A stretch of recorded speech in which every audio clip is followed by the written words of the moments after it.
現在ですね、私この W800、約半年ちょいかな乗ってるんですけども、そのカスタムの今の現状とかそういったものをお話ししたいと思います。ちょっとねいろんなスタイルで YouTube をやってみようかと思って音声を後入れしたり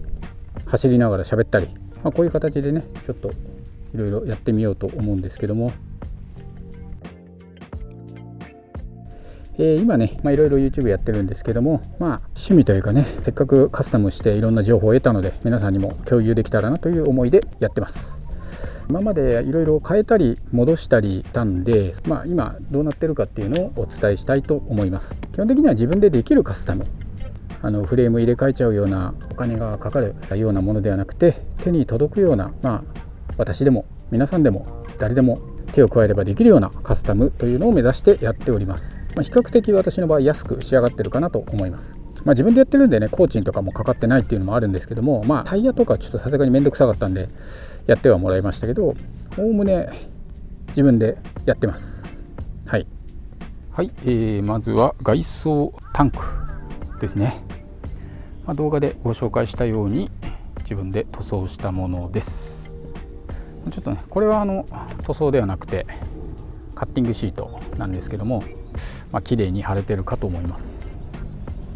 こっちのね色と合わせて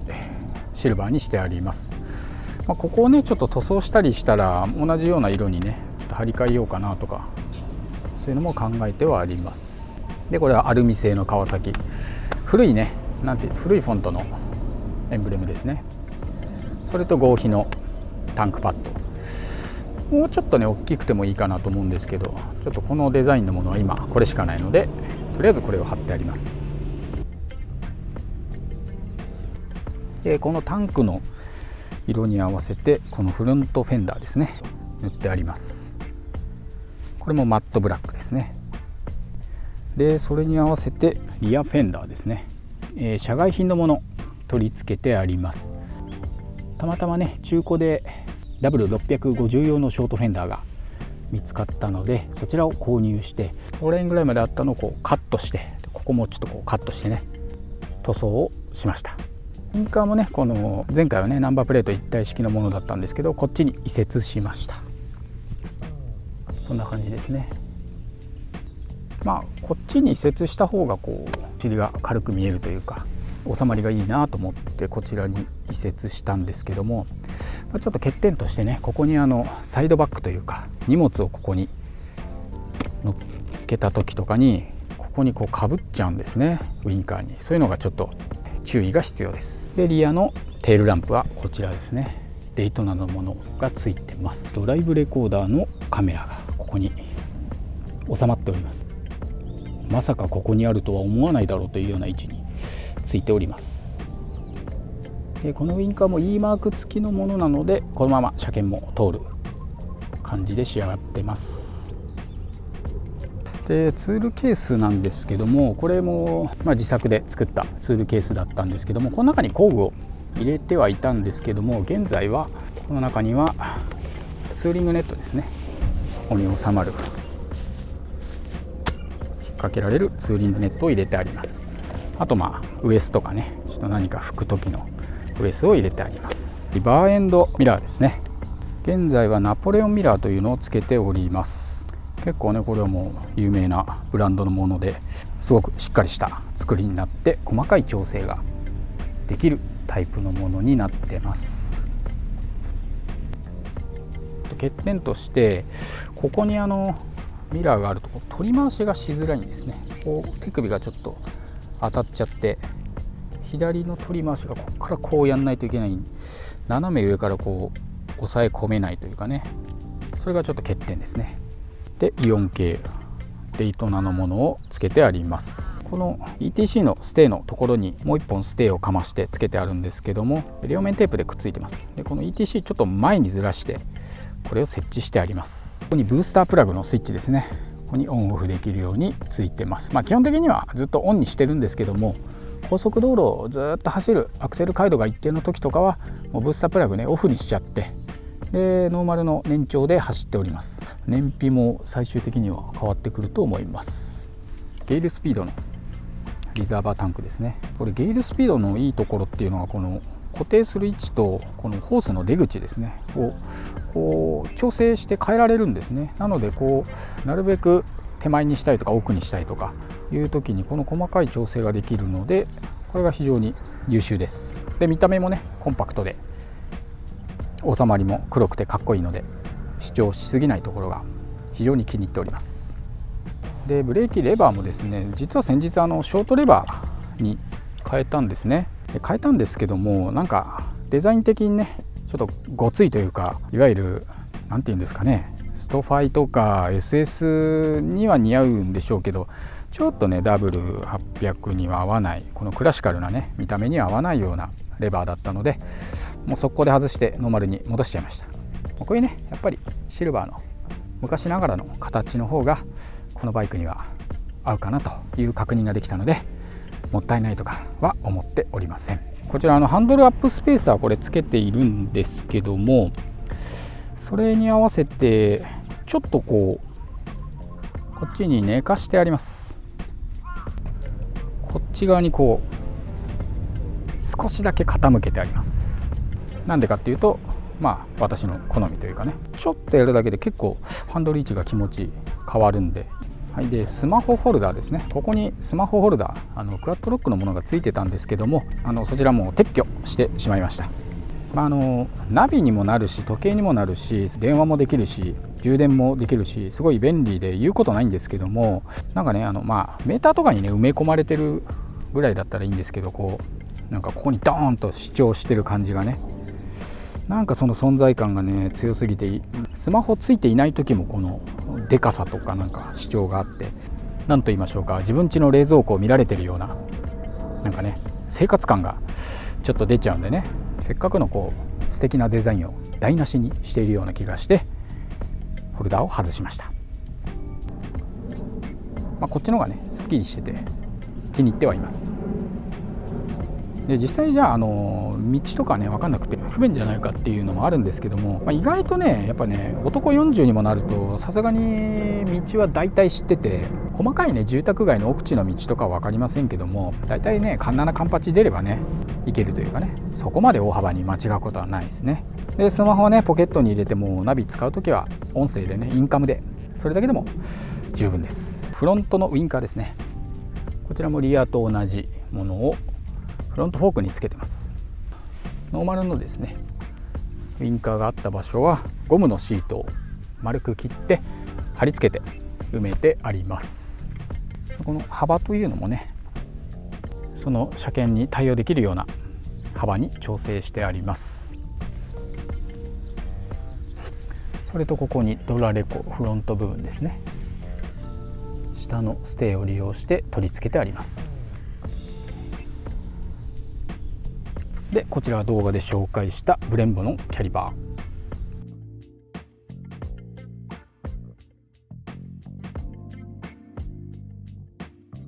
ー、はい、でこちらがオイルクーラーですね。こちらも安定して稼働してくれている様子です。プルとかからも漏れとか変な液体は垂れておりません。今思うとねもう少しもうワンサイズ上あるんですよね。そっちでも良かったかなと、収まり的に。そしてこちらパフォーマンスダンパーですね。これも動画で紹介したものですけども取り付けております。ちょっとねシールがなんか気づいたら剥がれちゃってて、これはこれでねもう見た目的にもなんかマッスルな感じで良いかと思います。そしてステップですね。でステップがなんかギシギシ言うな、油ささんと、これもノーマルのステップにバーだけ変えたものです。でバーでもこちら位置調整が可能なものです。でちょっと上ちょっと後ろっていうような位置にセッティングしてあります。ペダルはもう町工場のおじさんにこれカットして溶接してもらいました。でこれねスプレーでシューって黒く塗ってこういった状態になってます。でちょうど幅もね私の足の皮に合うようにしてあります。であとねこのゴムですね、これついこの間ちょっと入れて試してみたんですけど、これね非常にいいですね。靴に傷がつかないってわけじゃないですけど、当たりがねなんか靴に足とかに食い込む感じがなくて、非常にソフトなタッチになります。それでもねちょっとこれビームスのチェルシーブーツなんですけど、ちょっと結構傷というか変な跡がついちゃってますけど、これもね Amazon で400円ぐらいなんで、試してみてもいいんじゃないでしょうか。でこれがステップガードですね。ちょっとここのね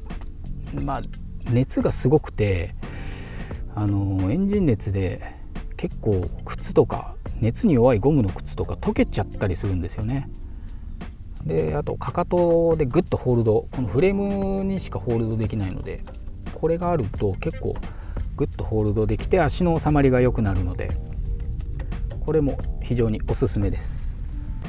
で、これはタンデムのステップですね。これもノーマルのものではなくて、これも何でしたっけ、 Amazon かなんかでしたっけねのものをつけております。ちょっとねサイズ、この Amazon のやつが穴のサイズが全然合わなくて、もうドリルで穴を大きくして無理くり取り付けてあります。タンデムステップもそんな使わないですけどね、見た目もね軽くて軽い感じでいいんじゃないかなと思います。でこちら反対側もステップ、そうですね。でこのブレーキレバーもカットして溶接を町工場のおじさんにしてもらいました。ここもステップガード、特にねこっちはもうここになんかちょっと汚れついちゃってますけど、ここのね足のこの内側のここの部分がもう非常に熱くなっちゃうので、これがついてるだけでだいぶこう距離感を保てるというか、非常に助かります。はい、シート下ですね。こんな感じですね。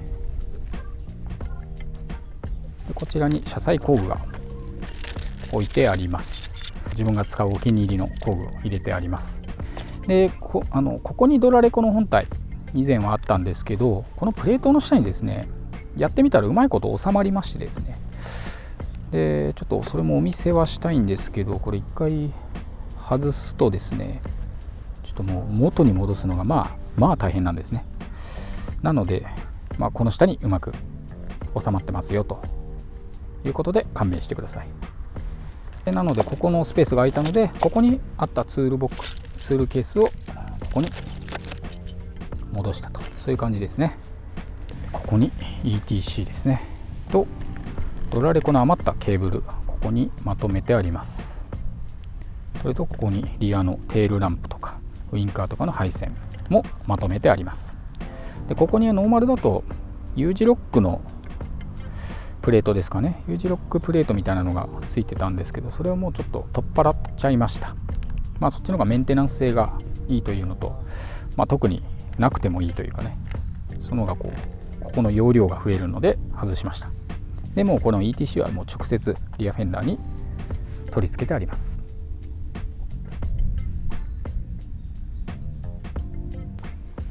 ブースタープラグのカプラーがまとめてあります。でここにですね iPhone のラインですね、このタンクの下にちょっと配線見えない場所なんですけども、タンクの下に USB のソケットがありまして、そこからこれを引っ張ってあります。で実際ねその充電するときはもうこういう風に出しちゃって、これをポッケにの iPhone に挿して充電する感じですね。そんなに頻繁に使うものではないですけども、あると安心です。それとソケットが2つだったので GoPro とかねなんか充電できるように USB Type-C ですね、それも設置してあります。はい、あとマフラーですね。こちらマフラーはこれも動画でご紹介したものがついております。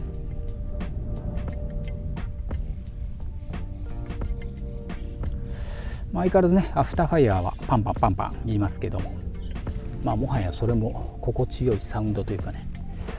そんなに気にしておりません。とりあえず俺のバイク見てくれよっていうのはこれで終了です。